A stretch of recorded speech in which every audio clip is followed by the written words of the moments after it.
네, 달래 생명과학 첫 번째 강의 시작하도록 하겠습니다. 오늘 배울 것은 생물의 6가지 특성과 바이러스의 특성에 대해서 배워보도록 하겠습니다. 생물의 특성 첫 번째, 생물은 세포로 구성되어 있습니다. 모든 생물은 세포로 구성되며 세포는 생물의 구조적, 기능적 단위입니다. 생물은 하나의 세포로 이루어진 생물인 단세포 생물과 수많은 세포로 이루어진 다세포 생물로 나뉘어지고, 단세포 생물의 예시로는 아메바, 집신벌레, 대장균 등이 있고, 다세포 생물의 예시로는 사람, 코끼리, 소나무 등이 있습니다. 두 번째로 물질대사입니다. 생명체에서 일어나는 모든 화학 반응을 물질대사라고 하며, 생물은 물질대사를 통해 몸에 필요한 물질과 에너지를 얻어 생명을 유지합니다. 물질대사 과정에는 항생효소가 관여하며 에너지가 흡수되거나 방출됩니다.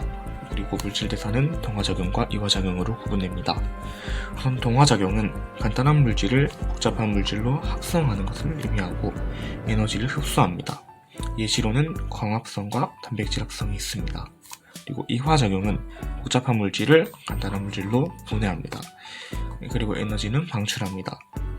예시로는 세포호흡과 글리코젠을 포도당으로 분해하는 등이 있습니다. 세 번째로 자극에 대한 반응과 항상성입니다. 생물은 환경 변화를 자극으로 받아들이고 그 자극에 대해 적절히 반응함으로써 생명을 유지합니다. 예시로는 이모사는 잎에 물체가 닿으면 잎을 접는다와 밝은 곳에서는 사람의 동공이 작아지고 어두운 곳에서는 동공이 커지는 예시가 있습니다. 그리고 항상성, 생물이 환경의 변해도 체내 상태를 항상 일정하게 유지하려는 성질입니다. 예시로 더울 때 땀을 흘려 체온을 조절한다던가 물을 많이 마시면 오줌 양이 많아진다 등이 있습니다. 네 번째로 발생과 생장입니다. 다세포 생물에서 암수 생식세포의 소정으로 만들어진 수정란이 세포 분열을 통해 세포 수를 늘리고 조직과 기관을 형성하여 하나의 개체로 되는 과정을 발생이라고 하고, 어린 개체가 세포 분열을 하여 세포 수를 늘려감으로써 몸집이 커지고 무게가 증가하는 과정을 생장이라고 합니다. 개구리의 수정란이 올챙이를 거쳐 어린 개구리가 되는 것은 발생이고, 어린 개구리가 성체 개구리로 성장하는 것을 생장이라고 합니다. 다섯 번째로 생식과 유전입니다. 생물이 종족을 유지하기 위해 자신과 닮은 자손을 만드는 형상을 생식이라고 하며, 그 예시로 집신벌레는 분열법으로 번식하고 시타는 생식세포의 수정을 통해 자손을 만드는 등이 있습니다. 그리고 유전은 생식 과정에서 유전 물질이 자손에게 전해져 어버이의 형질이 다음 세대로 전해지는 현상을 의미하고, 예시로는 정록생명인 어머니에게서 정록생명인 아들이 태어나는 게 있습니다.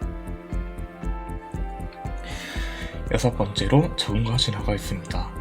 생물이 환경과 상호작용하면서 서식 환경에 적합한 몸의 형태와 기능, 생활습성 등을 가지도록 변화하는 현상을 적응이라고 하고, 생물이 오랜 세월에 걸쳐 환경 변화에 적응하면서 집단 내 유전자 구성이 변화하여 새로운 종이 나타나는 과정을 진화라고 합니다.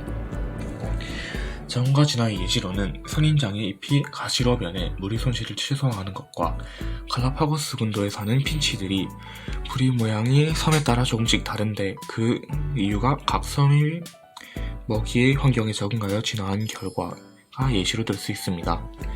마지막으로 바이러스의 특성입니다. 바이러스는 세균보다 크기가 작은 감염성 병원체로 핵산과 단백질로 구성됩니다. 그리고 바이러스는 생물적 특성과 비생물적 특성을 함께 가지고 있습니다. 생물적 특성으로는 숙주세포에 있는 효소를 이용하여 물질대사를 하고 자신이 맺은 물질을 복제하여 증식합니다. 그리고 증식 과정에서 돌연변이가 일어나 많은 변종 바이러스가 형성됨으로써 환경에 적응하며 진화합니다. 비생물적 특성으로는 세포의 구조를 가지고 있지 않아 세포 소기관이 없고, 생명체 밖에서는 입자 상태로 존재하며 스스로 증식하거나 물질대사할 수 없습니다. 그러면 예시 문제를 풀어보도록 하겠습니다. 첫 번째 문제입니다. 다음은 어떤 지역에 서식하는 소에 대한 설명이다. 이 소는 크고 긴 뿔을 가질수록 포식자의 공격을 잘 방어할 수 있어 포식자가 많은 이 지역에서 살기에 적합하다. 이 자료에 나타난 생물의 특성과 가장 관련이 깊은 것은 포식자가 많아서 거기서 살아남기 위해서 크고 긴 뿔을 가지게 되었으므로 이거는 적응과 진화에 관련한 예시라고 할 수 있습니다. 그리고 두 번째 문제입니다. 표는 생물의 특성을 나타낸 것입니다. 가와 나는 물질대사, 발생과 생장을 순서 없이 나타낸 것입니다. 개구리 알은 올챙이를 거쳐 개구리가 됐다. 이것은 발생과 생장의 예시입니다.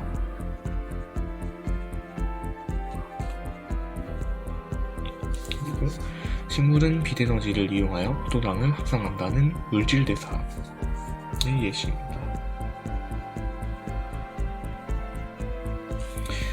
이에 대한 설명으로 옳은 것만을 보기에서 있는 대로 고른 것은 1번 기억 간은 발생과 생장이다.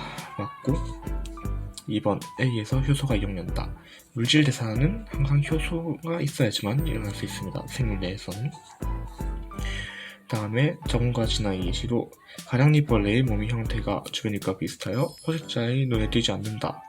이건 맞는 설명입니다. 그래서 답은 5번입니다.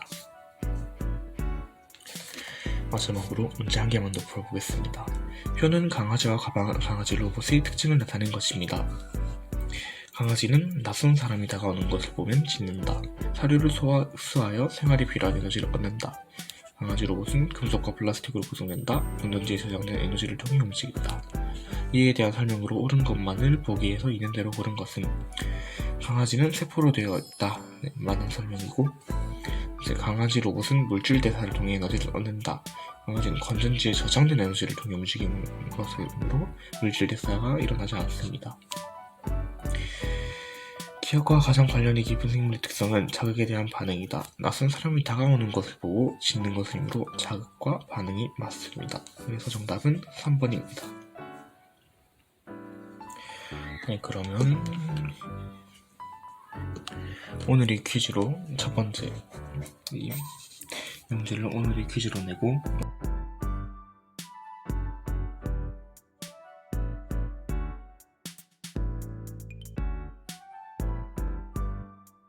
오늘은 여기서 마무리하도록 하겠습니다. 모두 수고하셨습니다.